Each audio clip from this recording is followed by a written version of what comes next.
presenting this webinar from FlexJobs with Careerism. And I'm going to go ahead and introduce our presenter today and go over some housekeeping items, and then we'll get started. I'm Bree Reynolds, the Director of Online Content at FlexJobs.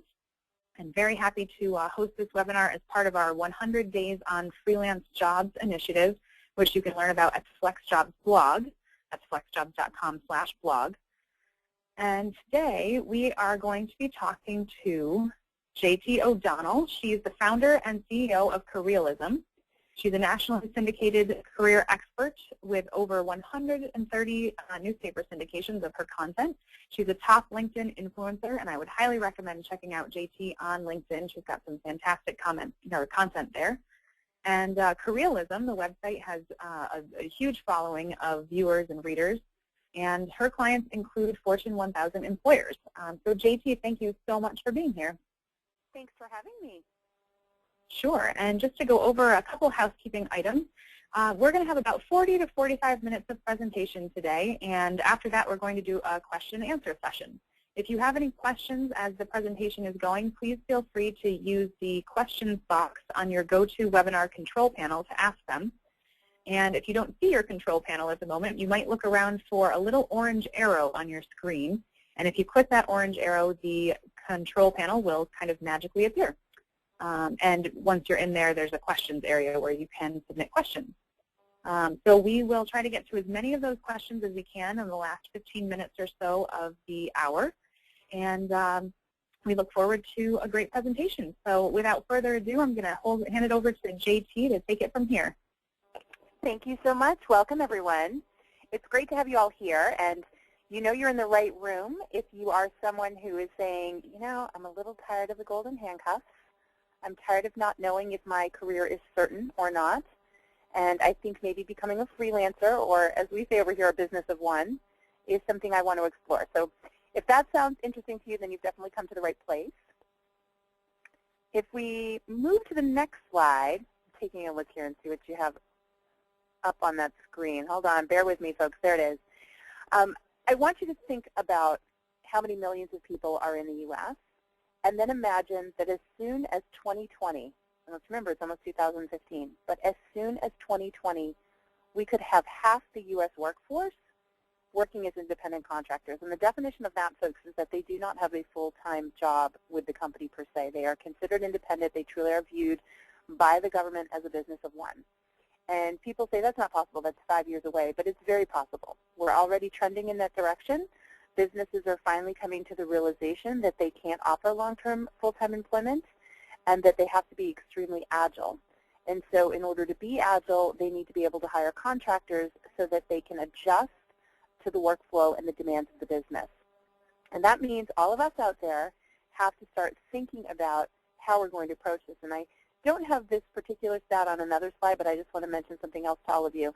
Back in the 1950s, over 25% of Americans own their own business. But today, less than 8% of Americans own their own business. And that decline has continued. And the reason for that is that we've all gotten very comfortable with the golden handcuffs that I mentioned earlier.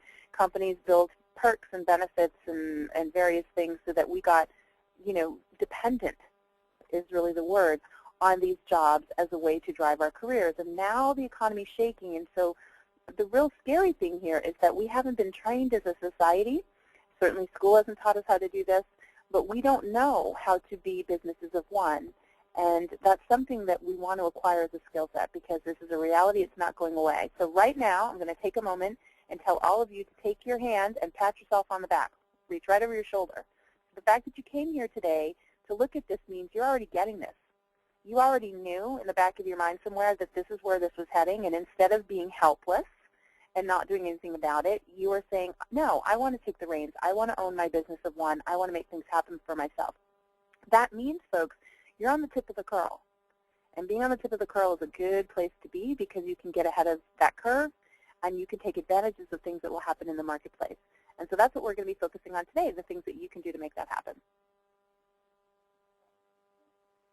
So we're going to look at this next slide, and I'm going to tell you that 52% of Americans are unhappy with their jobs. I've seen studies where this goes as high as 72%. And these are people who have those golden handcuffs, and There are very clear reasons why they feel that way. In fact, I could just throw it out to everybody in the chat right now if you wanted to. And before we move forward, I'll ask everyone, why do you think so many people hate their jobs? What are some of the reasons for that feeling that we all have? And I'd love to see what people come up with. All right, so we have a couple answers coming in. We have micromanaging, no control, no work-life balance, bad bosses, lack of appreciation, don't feel fulfilled, have to support your family, uncertainty, lack of leadership. Boy, this is an awesome list.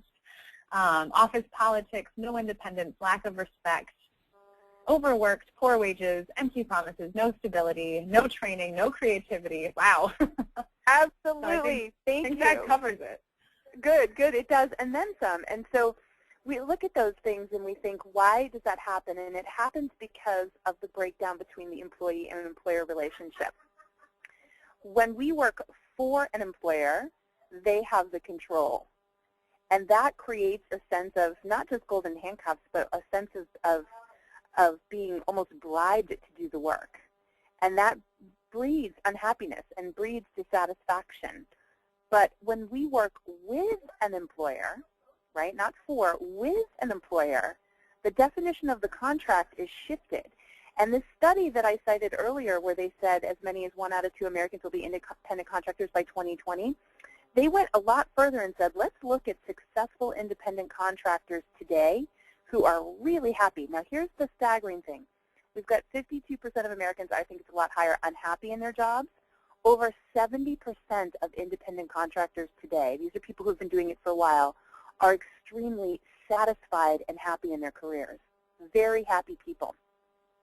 They're making a lot of money, and they're working fewer hours, and they are enjoying their jobs. And I want to specifically showcase why. When we looked at this study, the results we got were the following slides. I'm going to showcase why these independent contractors are so much happier than people in W-2 jobs. First of all, I should mention, you've got to be ready to make the leap, because the big disconnect between where you are today and where these independent contractors are really, really satisfied and happy is that they committed to making the leap. They said, I'm going to do this, I'm going to figure it out. There'll be challenges. There always is when we're learning to be on our own, and we're going to talk about those today too. But you will have to, at some point, put that stake in the ground and say, I'm ready to jump off. I'm ready to make that leap. And if you are, and you do it right, you can be rewarded, and that's what we're going to see here. So the benefits of being an independent contractor, there's actually several major benefits that we're going to look at. I mentioned the fact that they make more money on average, which is pretty amazing, between $70,000 to $100,000 a year, in case you're all wondering. Now remember, that's as an independent contractor, so they do have to pay taxes and whatnot, but there are also a lot of advantages to being a small business, a lot of write-offs that you can have. So as you become savvy as an independent contractor, you can run your business more efficiently and you can make more money. But here's the better one. Let's look at the next slide and I'll tell you. The number one benefit that all of these independent contractors that are so satisfied and happy, flex time. These people are living the dream that we all have for work-life balance. In fact, they're making that kind of money working less than 40 hours a week.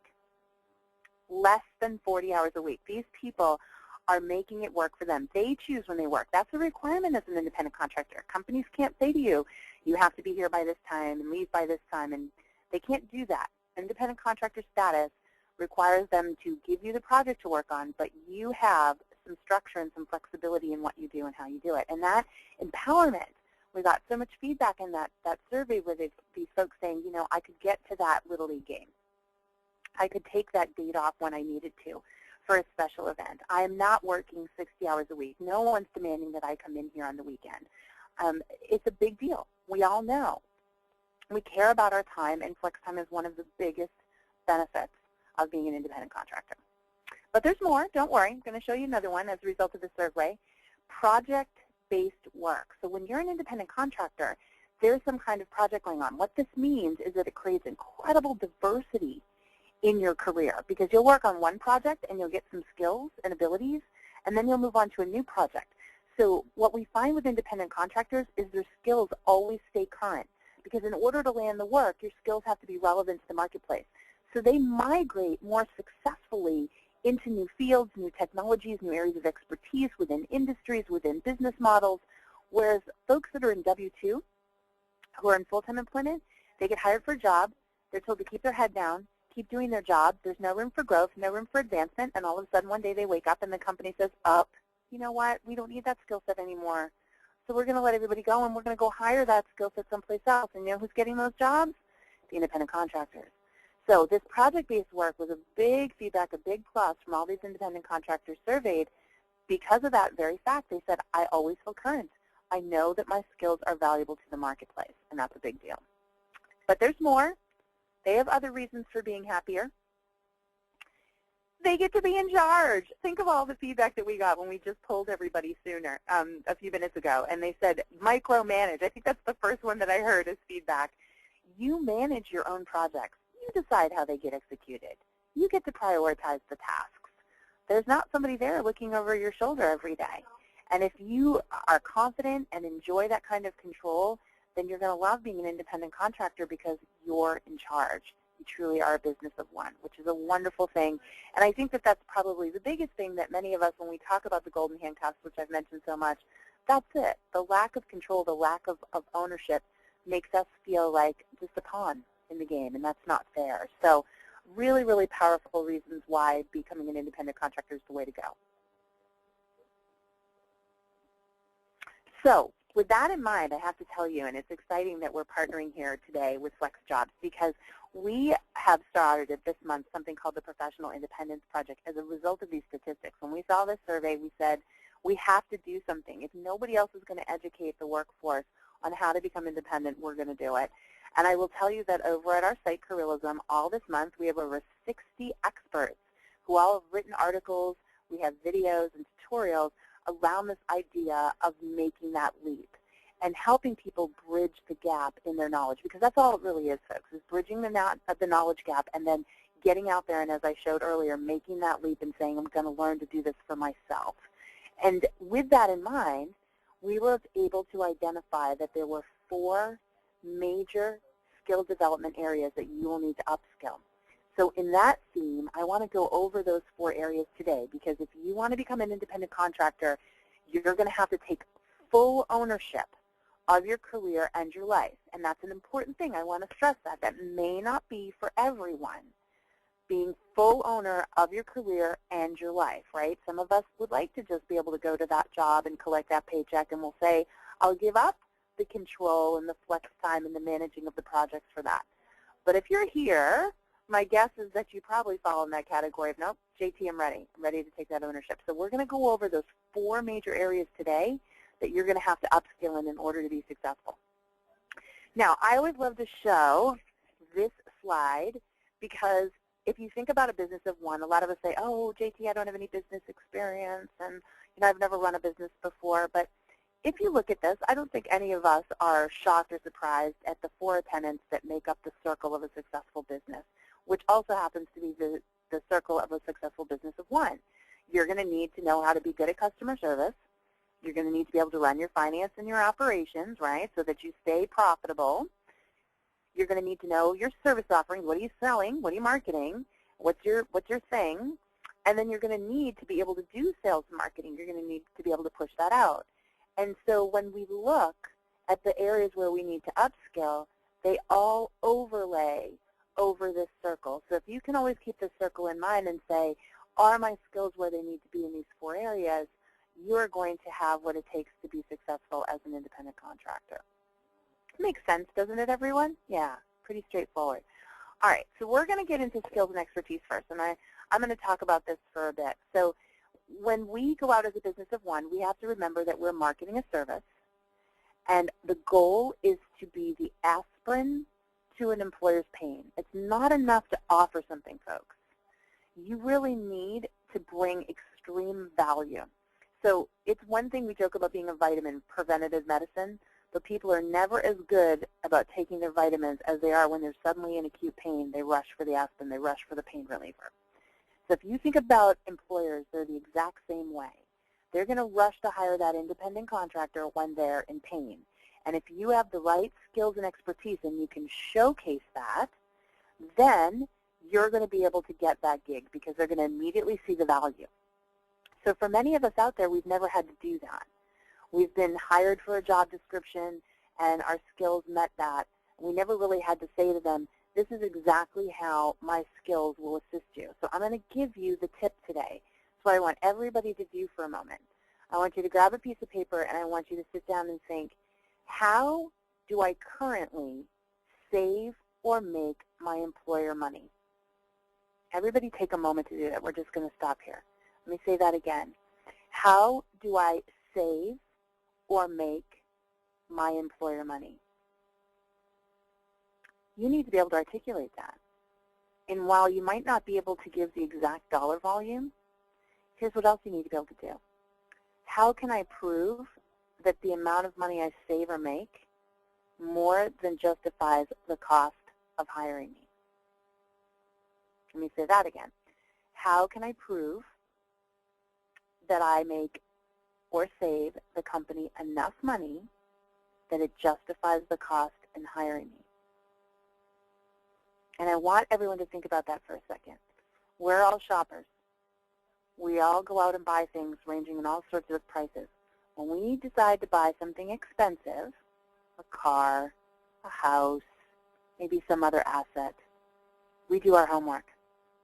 We kick the tires. We do the research on the real estate title. We make sure that we are not overpaying, right? We don't want to overpay. We want to get the right value because it's a lot of money to spend. And we don't want to make such a big financial mistake. Well, now everybody step back and think about how much money you want to make. Put a number down on your piece of paper. How much do you want to make? And ask yourself, am I convincing those employers when they kick the tires, when they look under the hood, when they do the research? Am I proving that I'm worth every penny? How do they know that? This is something that you will have to get good at if you want to be a freelancer. You have to be able to articulate that clearly. Now, how do you do that? Well, first of all, folks, you need to go back and do some research. You need to think about the work that you do, and as I said, figure out and guesstimate conservatively, if you can, how that's translating into dollars saved or made for your company. And this comes down to really quantifying your experience, numbers and statistics, to be able to help them get a sense of the volume of work you produce, or the cost savings that are provided, or the number of projects that you manage simultaneously, or the size and scopes of the budgets that you were responsible for. There's so many different ways for us to quantify our experience, and we need to do that as a way to prove we're worth every penny. So this is your first step in the process. Now, besides being able to quantify all this and prove that you save or make enough money, there is one other thing you have to make sure, and that is that your skills are actually in demand. There's nothing worse than saying, hey, I want to go out and become an independent contractor, and I want to be an underwater basket weaver, and I want to make $100,000 a year. Well, if there are plenty of people out there that will hire you, then great, but more than likely not. So even though there are skills we want to leverage, there's work we want to do, if we're not sure that work is relevant to the marketplace, then we have a problem on our hands. So once you figure that out, you're also going to have to assess whether or not your niche is relative, and I'm giving you a hint there with the word niche. Here's your next assignment. How do you do it differently than everyone else? What is your specialty? Write that down. Because if you can't say, this is my niche because of the way that I do the work, or because I do a certain type of work that other people won't do, if you can't articulate that, then you're not going to have any differentiator, and you're not going to be able to market your skills. One of the biggest mistakes we see people making out there today is they position themselves as a Jack or Jill of all trades. And this was overwhelming feedback that we got in the survey. The most successful contractors are known for a specialty. They've built a niche in the marketplace, and that spreads like wildfire. Not only will people pay a premium for that, but they stand out so they get more referral business. So I'm going to stop there and just recap. Right now, what we're talking about are skills and expertise, and I'm just going to say the two things that you have to study up on is how do I save or make enough money to justify the cost of hiring me? Can I prove my worth? And secondly, do I have a niche or a specialty that is very clearly defined so that they can see how different I am from the rest of the population? If you can build those areas up related to your skills and expertise, you'll have an excellent foundation for freelancing. Okay, let's move on. Section number 2, networking, which ranks right up there with public speaking. This is where we lose a lot of people because they say, oh my gosh, I hate networking. I'm really shy. I just want to be able to do my work. I don't have to go out and schmooze and sweet talk people. And that's not what I'm proposing here today, okay? And I think this is one of the biggest mistakes that people make, is that they think that that's what networking is, and it isn't. Networking is relationship building, folks. And just because we have all this social media and we have all these networking opportunities, it doesn't mean that you have to go do all these things and meet thousands of people and try to make this huge impression right out of the gate. It is much better to really focus your networking efforts strategically and to think about the long-term strategy. Your goal is not to sell yourself right out of the gate the first time you meet someone. We would never buy from somebody who was trying to sell us something so expensive the first time we met with them, would we? Do we see, a house and decide right on the spot without any research? No. Same thing with a car. We talked about that earlier. Well, you're no different. They're going to need to do their homework on you before anybody makes a decision. So really that first impression or that process of networking is where you're trying to develop trust and earn respect. And let me say that again. Your goal is to develop trust and earn respect. It's so important that you focus on that. And so networking is about sharing information, resources, and providing value. Maybe you've heard of the term servant leadership, and this is a concept in leadership where leaders believe they should serve their team, and in doing so, that makes you a more effective leader. In networking, especially as an independent contractor, we talk about you providing social currency, serving your network by providing social currency. And there's 2 ways that you can do this to earn trust and respect. And I really like both of these ways because they don't involve you having to brag about yourself or try to posture. So the first thing that you can do is provide value by sharing content.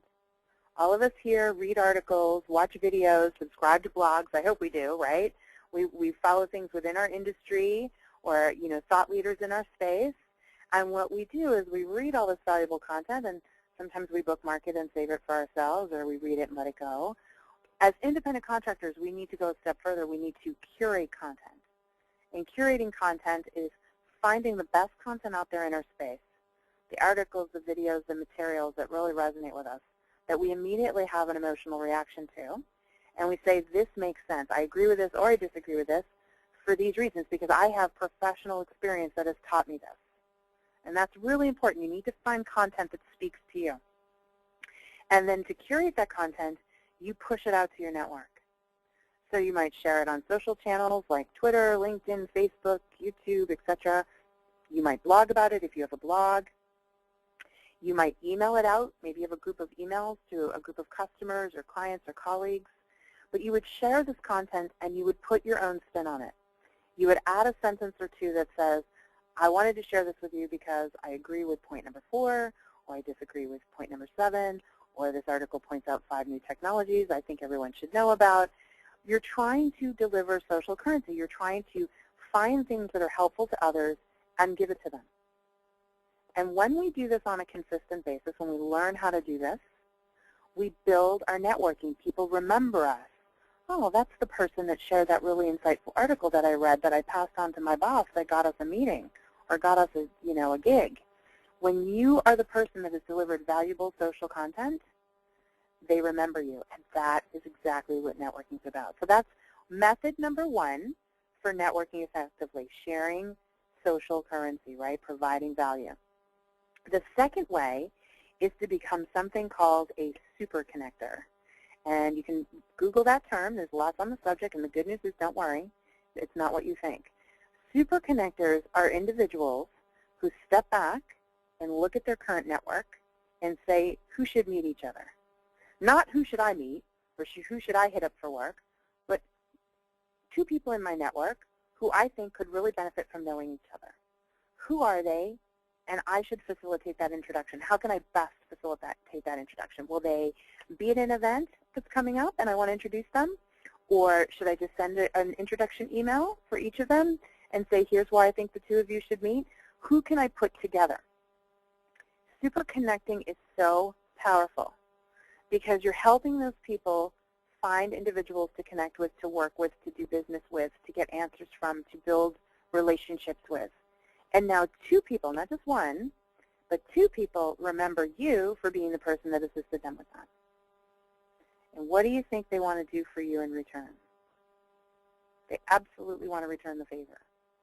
So this is how you can get your network to work for you.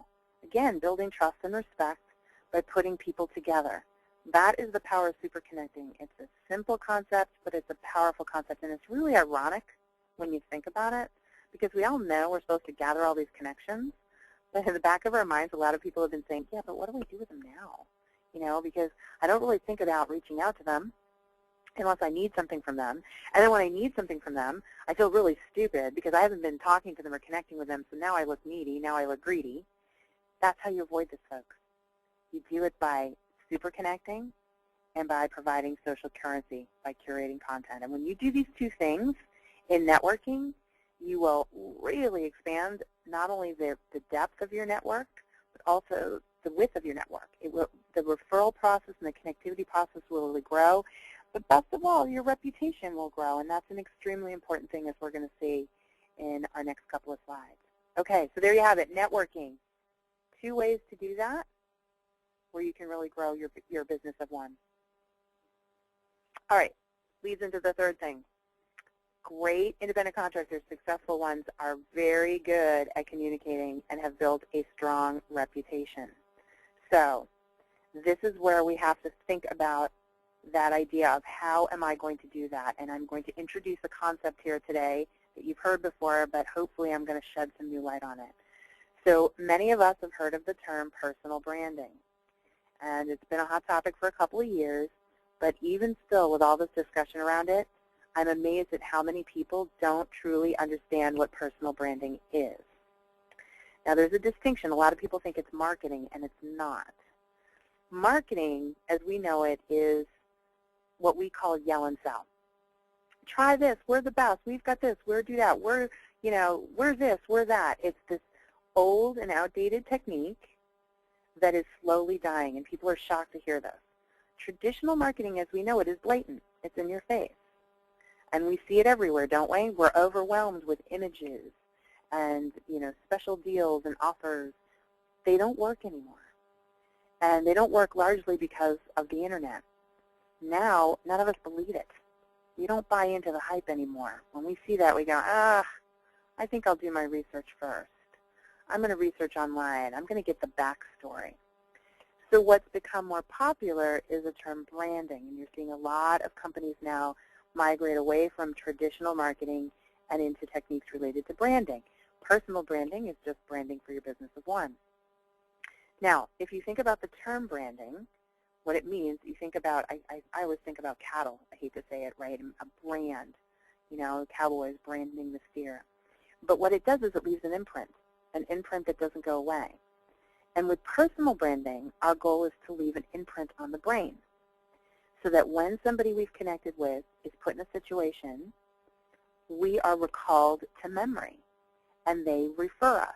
That is the goal of branding, to do such a good job in communicating who we are and what we're about and our value proposition that it's imprinted on their brain and they recall that and they're inspired to share that in the right moment. That is personal branding. And so as independent contractors, we have to develop this. And the way we do that is through storytelling. Branding really is storytelling. So I'll just test everyone here and prove it to you. How many of you can remember fairy tales or stories that you were told as a child? Everybody in the chat right now, pop in your favorite childhood story right now. And let's see what we come up with. All right, so we have Alice in Wonderland, Cinderella, Aesop's Fables, Peanuts. Hansel and Gretel, the Little Mermaids, the Three Little Bears, Red Riding Hood, Goldilocks, The Boy Who Cried Wolf, Jack and the Beanstalk, Pokey Little Puppy. Oh, these are all good. Yes. And they all go on and on. So obviously many of those, and as we're all listening to that out loud, we're all saying, oh my gosh, I remember that one, that one, that one. The amazing thing about that is, even if you don't have the book in front of you, how many of us could probably tell that story, maybe not verbatim, but tell it pretty well with a lot of good details. If I was to ask everyone to raise their hands, I think we'd all raise our hands. Now, why is that? Because stories, they evoke emotion. They create feelings. And when they're rich with details, they're very memorable. They're easy to recall. So guess what? Your business of one, it's got a story too. It's got a story about how you acquired all of your expertise and success stories that helped you transform your division or your department or your particular project. And they usually have some happy endings too. They might have some twists and turns, and the problems were really tough to solve, but then we succeeded and this was the end result. And these stories, they're memorable. So what you have to get good at as an independent contractor is identifying and then telling the stories that will best be recalled by your target market, your demographic. And that's what happens here. You need to say, why am I becoming an independent contractor, and what stories can I tell from my professional past that will show an employer that I can really save or make them enough money to make it worth their while, or that I can really alleviate a pain and create a happy ending. Remember that from before? So your goal right now, and everybody can make a note, is when this session is over, you need to start thinking about your story. If you had an employer in front of you and you wanted them to hire you as an independent contractor, what one story could you tell about your skills and abilities that would really show them that you can deliver? And hopefully you've got more than one of those, because you're going to need more than one. But that's how we're able to.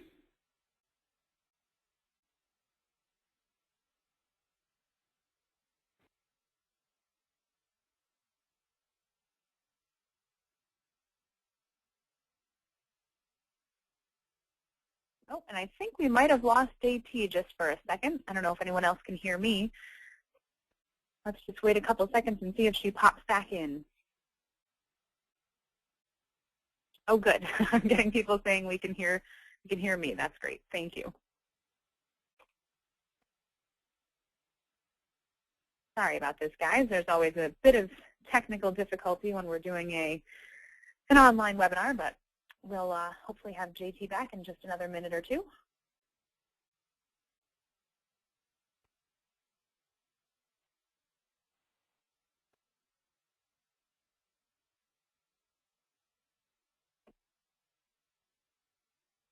I always wish there were some sort of hold music we could play during this so that you guys would all know that we haven't lost you. We're just trying to figure out that technical stuff, but we're working on getting JT back here. Hi, guys. I lost you all. It just went blank. Hey! Can you hear me? Welcome back. Yes, okay, where did you find?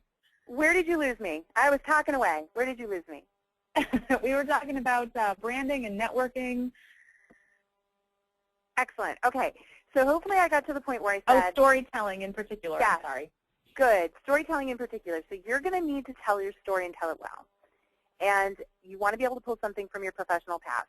Now I'm going to give you the framework to do that. So the first question you should be able to answer in your story is, what problem do you love to solve in business? And make sure it's a painful problem, right? Because you're the aspirin. What problem do I love to solve in business? Okay? Second thing you're going to answer is, what methodology have I created or do I use to do this? Because employers want to know that you've done this more than once. They want to know you're the expert. So if you really are as good as you say you are, you've probably got some methodology or framework or process you might not even realize that you do, and that's another thing you need to identify in yourself. But what methodology or process do I use to do this, to solve this problem? And then third, what do I want to do next with this skill set, with this expertise of mine? How do I want to take it to the next level? AKA, how do I want to do this for you, the employer? Okay? And if you can put those three things together, You'll have a great little soundbite story to tell them. In fact, it'll be so short, here's the best part, that you will be able to then go in and say, let me give you an example. So if you think about that, if you were to say, I love to solve this problem in business, here's how I do it, and now I want to be able to do it this way, and that's why I'm here talking to you, and let me give you an example in my past of how I've done that. And you tell the story. When you put this framework together, you're creating a really strong brand, a really strong imprint. You're telling a story that will be recalled later. Think about that. If you're out networking, how many times have you been out networking, and when you say to somebody, what do? They give you their job title, which makes no sense to you, and then maybe they describe it in this kind of really sterile way. I process this, I do that, which again makes absolutely no sense to you, and it literally goes to the back of your brain and you never remember it again. But imagine if you were out networking and somebody said, when you said, what do? They said, oh, well, I love to solve this problem. This is how I do it, and this is what I want to do next with it, and here's an example of how I do it. All of a sudden, they've given you their passion, they've given you their process, right? And they've given you a preview of what it's like to work with you. That's memorable, and you would not believe when you do that consistently how many people will recall that conversation, and out of the blue you'll say, oh, well, I just met someone and they said they were having that same problem, and I told them I talked to you and you shared your problem, and you two have to get together. That's how it works, folks. So good communication, strong reputation starts with branding, not marketing, branding, and branding is storytelling. And if you can really build that up, you're going to find it a lot easier to land those engagements. You're going to find that referral business coming in, which is what we really want. Okay, so we're going to go to the last one here. Last thing you need to do in order to upskill and be prepared to be an independent contractor is get organized. And this really falls into the finance and the operations side, folks. So in order to run yourself, there's an element to it that is added that you don't have when you're a W-2 employee, right? When you're W-2, they send you a paycheck. It goes into your direct deposit. The taxes are taken out of it already. Once a year, you file your taxes, and you're done. Okay, that is very easy, and that comes at a cost. You should all know that. Now, when you're out and you're on your own, those are the things you'll have to take care of. You'll have to price yourself properly. You'll have to make sure that you've got a way to be paid and be paid on a timely basis. You're going to have to consider your tax liability around that. And you're going to have to make sure that you've got operationally all of that covered, invoicing, customer service, follow-up. And these can sound like headaches. This can be enough to make people run for the hills. In fact, honestly, I think if any business owner or independent contractor would tell you, of all of these things I've talked about today, this is probably the one that, in theory, they get the most worked up about. But the solution here, folks, is to use the right resources.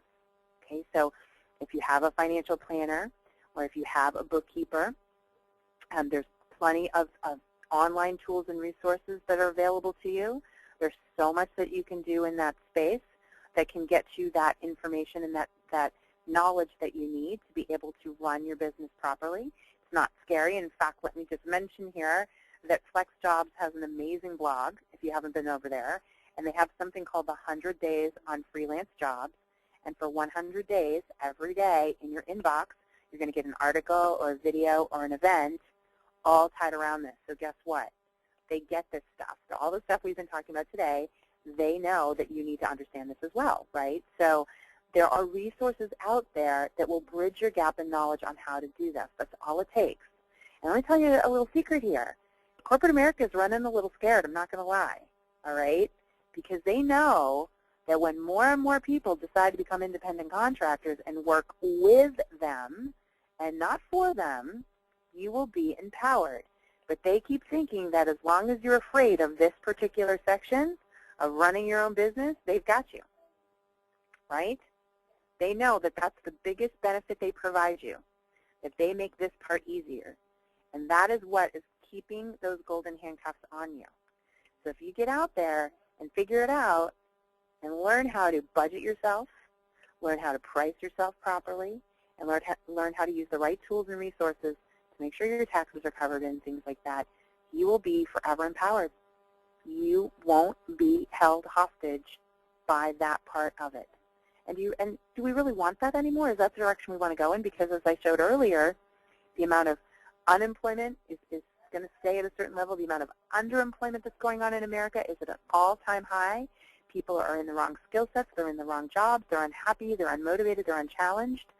And they're held hostage because they don't have this ability.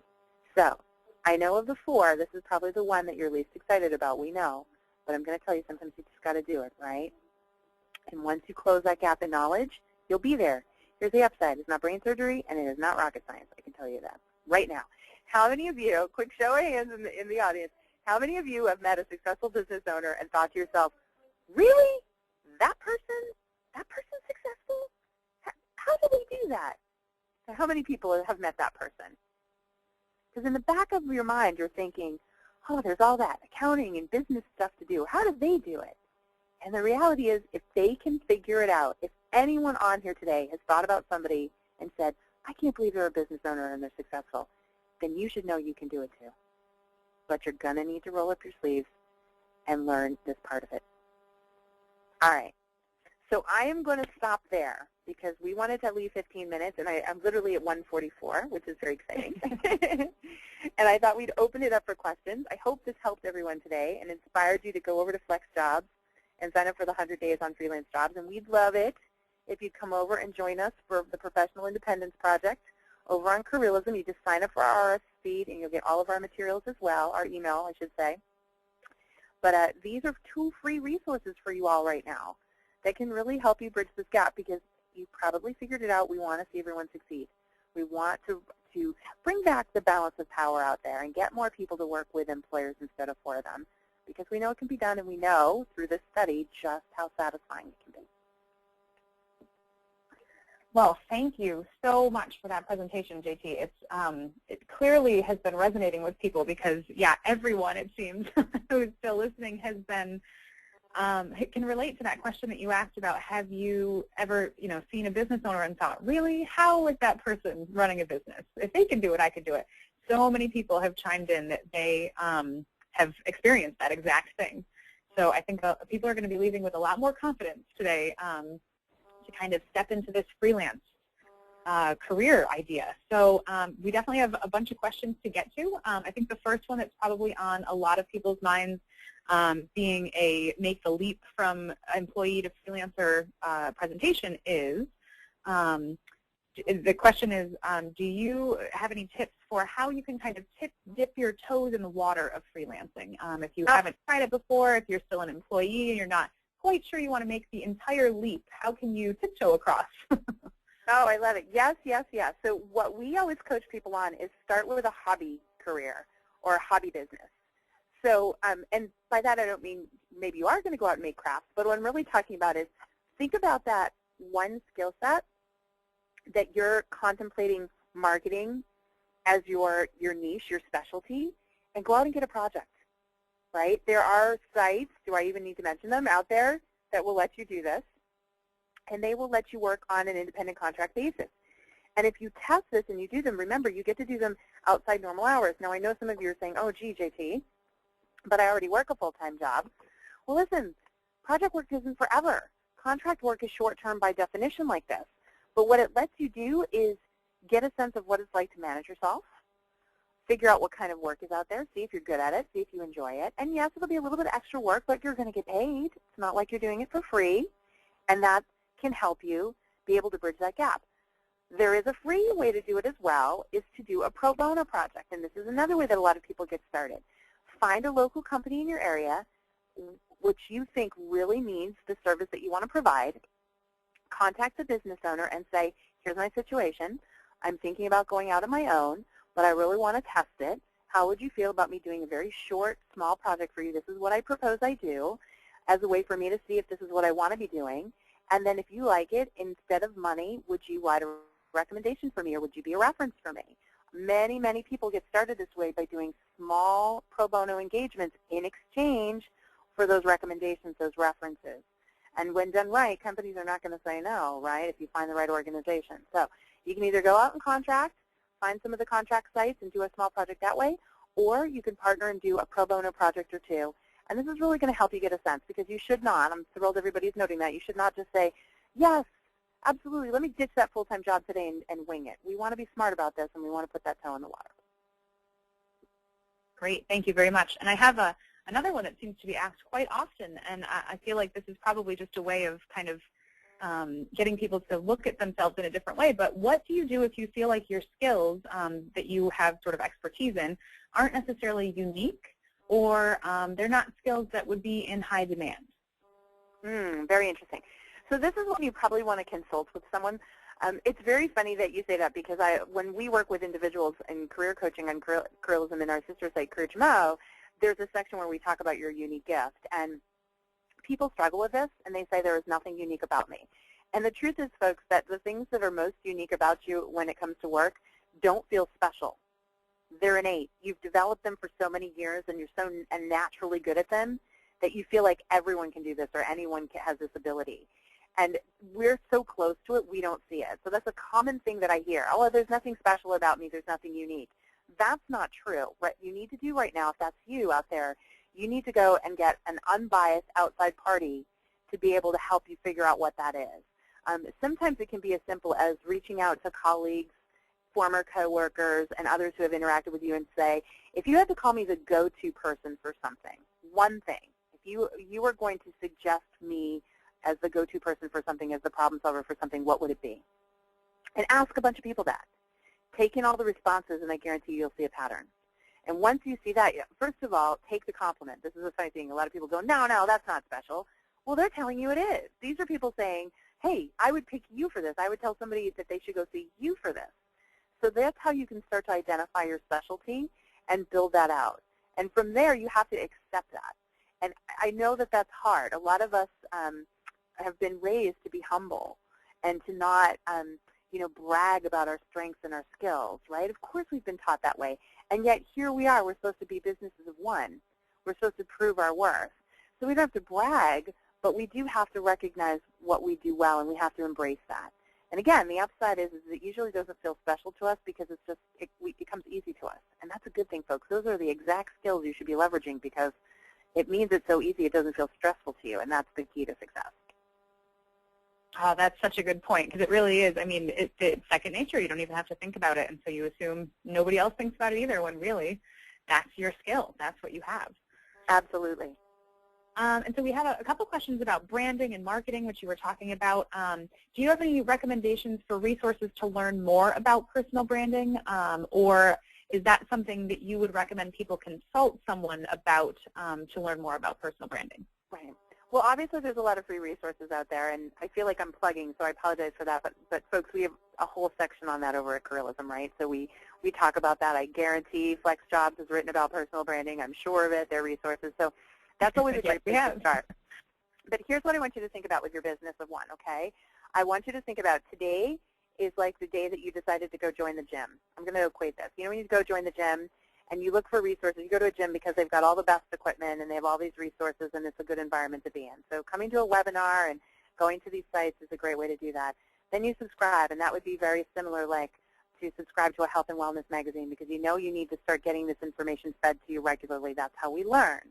But yes, at some point in time, if you're not making the connection, like if you weren't getting the fitness results that you were looking for by joining the gym and reading up, you might enlist the support of a personal trainer. Not forever, but you might reach out and get some outside help to help you stay accountable, help figure out what you're not figuring out on your own, make some tweaks for you to speed up the process. So I always tell people start that way, but if you get to a point where it's feeling sticky and you feel like your branding isn't moving forward or it's not right, yes, you should contact an outside resource, and that might come in the form of a mentor, which we should all have. All businesses, successful businesses, have boards of advisors and mentors and business, mentors. We see that all the time. So you could identify a mentor, or a peer if you want to work together, or you may even hire someone. That's totally your call. But at some point in time, you may need that. Not everyone does, but if you do, recognize it and recognize it early enough so you can get that assistance. Great, thank you. And another popular topic, it seems, with our group is how to figure out what your rates should be. How do you price yourself as a freelancer? So such a fabulous question. Thank you to everyone who's been asking that. So here's what you should know. In the HR world, for a W-2 employee, you will cost us about 130 to 140% of your salary, depending on the benefits and the things that we offer as a company. Okay? So that's what that company is paying. Now, you are going to have to go out and market yourself. you're going to have to do some of these other things, and you're offering a premium to that employer in the fact that they don't have to keep you long term, right? So that's one of the risks that you're assuming by becoming an independent contractor. You're saying, if you want the assignment to end, we can end it, and I'm not going to need severance or unemployment or anything like that because I'm being an independent contractor. So we all need to build that in automatically. Most independent contractors will start their rates at a minimum of 160% of their rate. So whatever you wanted to make, right, you do 160% of that rate because of the taxes and the benefits and the marketing and the things that you need to take out. So by that I mean, what's your net? What do you want to make, right? So take home, folks, live off of, okay? You break that into hours, and then you do 160% as the minimum. So I'll give you an idea. If you were to work 40 hours a week for 52 weeks a year, even including your vacation, let's go that way, that's 2,080 hours. We call it 2080. So you would take whatever you want to net make per year and divide that by 2,080, and that would be your net rate. Now you've got to multiply that by 160% just to get started, okay? But you may, as you go out there and see that you're in demand in the marketplace, command as much as 200%, and in some cases I've seen people get 300%. Okay, so you have to do your market research. So what do? You go to sites like Salary.com, Glassdoor, PayScale, Indeed. They're all offering salary rates now that you can take a look at. You can look at the salary rate ranges there, right? And you could say, all right, if that job pays $50,000 at that company, right, then I might be able to tack on another 30% onto that as a contractor, right, or higher in order to make that difference. Is that making sense to everyone? Because if I said it's 130 to 140% is what they're thinking about, then I could add on another 30 or 40% to that rate in order to be competitive with that salary. And then I might want even more than that, or if I can brand myself accordingly, I can get even higher than that. So it's going to take some research on your end, but there's resources out there. And again, the really good place to start is to think about your net, what you want to take home, how many hours you want to work, and then start multiplying that by 160. Does that help everyone? Yeah, but I think one of the best things about the info that you're sharing is the concrete stuff that people are taking away, like actual formulas to set themselves by. This is fantastic. Sure, absolutely. But I just want to preface that if you do your job well and you get out there, you'll get a lot higher than that. So just work towards that. That's your baseline. But don't be afraid to charge. The worst that they can say is, no, that's too expensive. And then you can go back and say, well, I like the project. What did you have in mind? Keep in mind, it might be worth it. You might say, oh, you want to spend this much? Well, then this is what I can offer you. This is the beauty of independent contracting. Do we get to do that in full-time jobs? No. So that's just your jumping off point. Great. And kind of along the same lines, people have been asking about sites where they can find freelance jobs or pitching a lower rate to get started, to sort of get those initial projects coming in. Do you recommend that sort of thing, or kind of what's your take on lower bids? You can. I mean, we have great sites like yours, right? So, folks, you do know, like with FlexJobs, because if you think about these jobs, their flexibility and their nature, they're aligned with what you're looking for. There are others out there that have been around a long time as well, like obviously Elance and Odesk have merged. Guru.com is another one. My challenge with those sites that I just mentioned, I'm just going to be honest with you, everyone's on there. They're global. And people are underbidding a lot over there in order to get the assignment. So don't expect to get your dream rate. But if you do go over there and you can, lowball bid in order to get a gig and get experience, that's how most people are doing it, trying to get their traction in the marketplace. So it's definitely an option, right? But I think it's more important to really focus on your market. Where do you want to work? What do you want to work in? For me, it's about creating, we call it a bucket list, and we teach people to create a targeted list of organizations and build their network around that and figure out when and how they hire independent contractors so that you can present yourself when the time comes. Also, the number one way most people get their first independent contract gig, just so you know this, is from a previous employer. So one of the easy things to do is to go back and say, hey, I have all this skill and knowledge from your business, and I know you don't want to hire me full-time, but do you have some project that you just are dying to get done and you don't want to hire somebody full-time for? I'm your person. This is how many, many people get started. And that's a great way. They'll pay you a fair rate because they already know that you're worth it, right, because you worked from them previously. And it can be a super way for you to get started on that front. That's a fantastic point. And along those lines, we've had a couple questions come in about turning your current employee W-2 job into a freelance job. Is that something that you'd recommend? How would you go about that? You know, you can do that. You have to be careful about initiating that conversation with your employer. Because the moment you say that to the employer, what does that translate into, everyone? I'm not happy. Why am I doing that? Okay, so you really need to see signs that your employer would be interested in something like this, that they would want to have it. A common way that I see this happen is somebody announces their spouse is landed a great job and they have to relocate. So they go to the employer and say, I don't want to stop working for you, but I'm going with my spouse. Can I be an independent contractor and work remotely? So this is a common way that that might start. You really are looking for that proper entry point into that conversation. Remember, you entered into a contract with your employer as a W-2 employee. Now you suddenly want to change the rules when they're the ones that initiated the rules. So it's better for you to find that entry point if you're relocating, or, you know, if you said to them, I don't want you to lose me. Let's say you absolutely knew that you were going in this direction and you wanted to start your own business, and said, but I don't want to lose you as a client, so I'd like to go as an independent contractor. That way you'll always have me. But keep in mind, the moment you do that, you just took away their sure thing. You took away their steady.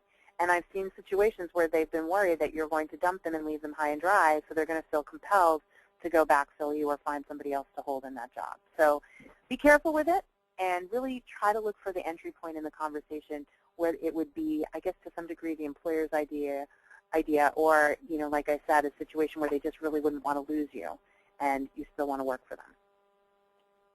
Yeah, great point. That is a tricky walk to make. Well, thank you so much. We're coming up on the top of the hour, so I just want to make sure to thank everybody for attending. And here are the websites for Careerism and FlexJobs. Please be sure to check both of those out. Thank you so much, JT. This has been fantastic. Thank you for having me, and thanks everyone for staying on the line and participating today. And I just want to say good for you. You're here listening to what it takes. I'm not going to say it's a piece of cake, but I'm also going to tell you it is not nearly as hard as you think. All it takes is you deciding to make that leap. Awesome. Well, good luck to everybody. We hope you make the leap and make it successfully. And be sure to look out. Oh, a lot of people have been asking if this was recorded, and yes, it was, and you'll be receiving a link to that recording within the next 24 hours or so. So be on the lookout for that in your email box. But thank you, everyone, and best of luck with your futures.